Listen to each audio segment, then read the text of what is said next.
நாங்கள் இந்த படத்தை எடுத்திருக்கிறோம். இந்த மாதிரி ஆரோக்கியமான ஒரு சூழல் ஐமவேதே எவ்வளவு பணம் கொடுத்தாலும் கிடைக்காது.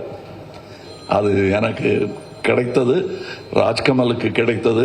ராஜ்கமலுக்கு பின்னாடி இருக்கிற அந்த இன்டர்நேஷனல்ங்கிற அந்த வார்த்தைக்கு முழு அர்த்தத்தை மணிரத்னம் எங்கள் டெக்னீஷியன்ஸ் கொடுத்திருக்கிறார்கள்.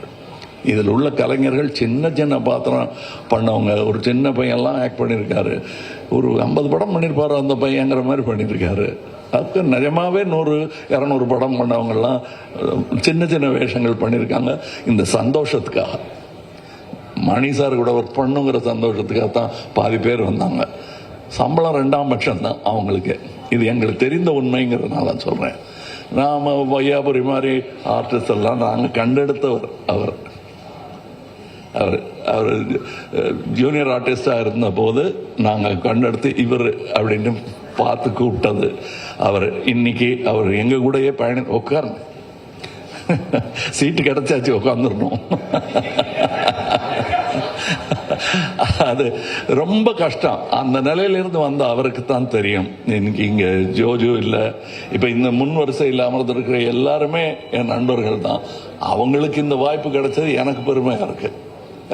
நீங்க படம் பார்த்துட்டு இவங்களெல்லாம் பத்தி நான் பேசுறேன். ஏன்னா இப்ப பேசும்போது அவர்கள் பெயரை மட்டுமே குறிப்பிட வேண்டி வரும்.